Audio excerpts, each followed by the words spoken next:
Man, she's really putting the hard R in Munchkin. Like, whatever you believe, it's there. Anyways, we watched Wicked for Good. I like this. I'm gonna be honest with you. I understand a lot of the mixed reviews it's getting, but there's a component of this that a lot of you have never seen the musical. A lot of people never get the opportunity. I had the opportunity many years ago. I liked it. I enjoyed it. But even leaving the theater that I saw it in, I'd have told you outright. The second half of the Wicked musical is a lot weaker than the first half. It just is what it is. It's not as strong. Defying Gravity slaps. As a song, it's fantastic. And the second half has some good songs. They're just not as widely loved the way Defying Gravity is. So, there's that component of it. So, I don't know. I just don't know what you really expect. In order to properly review this, I did pull up some articles. I did read a couple blips and summaries of the book. I probably won't read it myself, but in every way that matters, the musical is an adaptation of the book, and it is very much nothing like the book. The book is like a guideline in that the building is where the bowling balls are kept. It has not much bearing on where they go directly, other than they stay in that like rectangle for the most part. The movie is just a musical. Like there's no bones about it. We're adapting the musical. There's nothing about the book that isn't in the musical that makes its way here.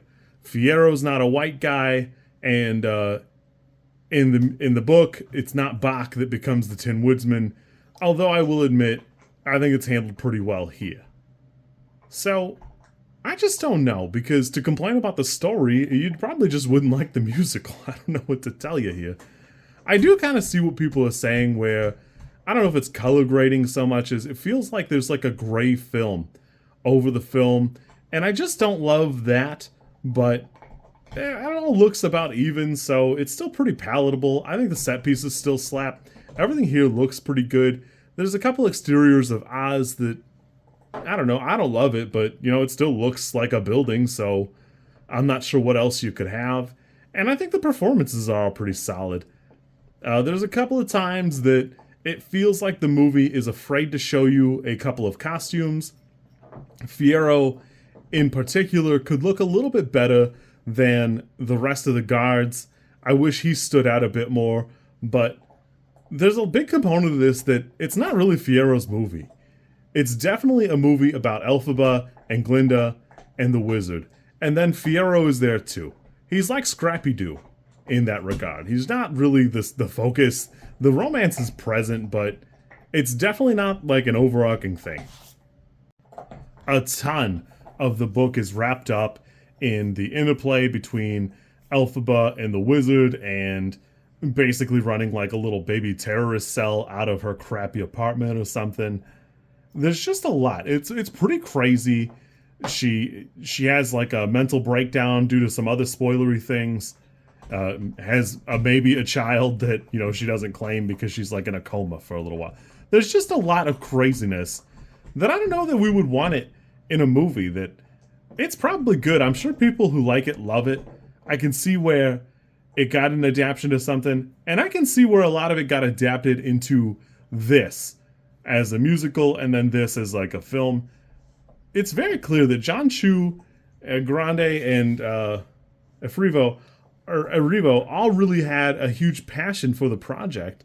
I don't know how many more times we're going to get in our lifetime something where somebody got this kind of budget, this kind of freedom to produce something that they were really passionate about. John Chu's got a crazy filmography, and a lot of it's kind of musically oriented, but there's a couple like odds and ends. Like, there's a G.I. Joe movie in there. Now You See Me 2 is in there. So it's kind of wild that, you know, we've got some really all over the place bits, and a lot of the musical roots, and then Crazy Rich Asians is in there too if you care. And again, I understand the mixed reviews. I went on a Monday night for the the pre-screening thing, And the energy there in the crowd is pretty good. They've got like a good applause. The people who like this are going to love it. The people who just tolerated the first one, you're not going to enjoy it because it's not as good as this first one. You could do the same thing at the musical, and you could watch the first half and really enjoy it. And then in the second half, it just has like this falling off. It's nobody's fault, really. I mean, you know, you could blame like a writer or whatever, but the musical's been around for like 15 years. It's obviously very successful, so I think it's actually pretty cool that this movie does so much better in that it keeps a lot more of the energy. They add a couple songs, and there's so much more here that I would have thought this movie would really drag, being forced to be feature length. It could probably be 20 to 30 minutes shorter, but I don't know. It's doing pretty good. I had a good time with it. This is probably an 8 for me. I can see where for other people it's like a 7 or a 6, and I'm kind of surprised to see how many people watch this and act like they hated it, because it's a long time to sit through a movie you hate that maybe you just don't like a musical or something. I don't know.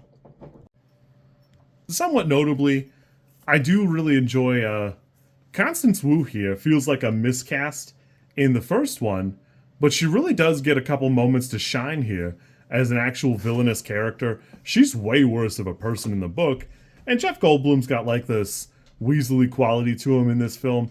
I think both of these characters really shine here where they didn't previously. The de-aging thing, I don't really care about. It doesn't do anything for me. I don't really care. I didn't find it as grating as some of the other reviewers. And, you know, the movie's not without its flaws. Again, I don't really know if it's color grading or like it's like a bad Instagram filter to me. But, I don't know. It's not something I like. It didn't make the film unwatchable to me by any means. There's a couple dialogue choices that, you know, that kind of made me laugh that, you know, how does the horse guy put his, like, how does he put the saddle on? Because, you know, when the goat guy is the professor, he doesn't have, like, a contraption, like a crazy Dr. Seuss thing to put stuff on his back. He just has it on when he walks around. Do they have assistants? What's going on here? I got questions. I got a lot of questions. Anyways, I had a good time with this. Like I said, this for me is like an 8. I enjoyed this. I don't really see that many of the complaints. I can see some of them. Overall, I think the changes they make to the musical are pretty good. I can see them adapting a little more of this, although, again, there's a limit to what you can do on an actual stage without really going the distance. Again, Hamilton has had a really good run and has something very unique in that little Lazy Susan thing. Wicked has a nice setup. They've got nice set pieces. It looks very good. I don't know what more you could really add to it to try and fit these other things in, like Bach trying to get on a train. That's a lot of set piece for something you only use a couple of times. So, all right. You kids be good. Again, if you like Wicked, you're probably going to like Wicked for good. If you didn't like this, I don't know why you would sit through another 2.5 hours. You've seen what is effectively the best parts of it. You kids be good. I'm going to skedaddle. And as you know, I'm creeping up here. Forrest. If you like this content, I'm supposed to ask you to like, comment, and subscribe. I think like is here, and comment is probably down there, and subscribe over there somewhere too, I think. I don't know how many times this like snippet is gonna make it into a video. Everybody says you should do it this way, and I always thought it was just like an annoying thing other YouTubers did. And as you know, I am bad at editing, so if you like it, great, I'm happy for you. If you don't like it, I'm sorry.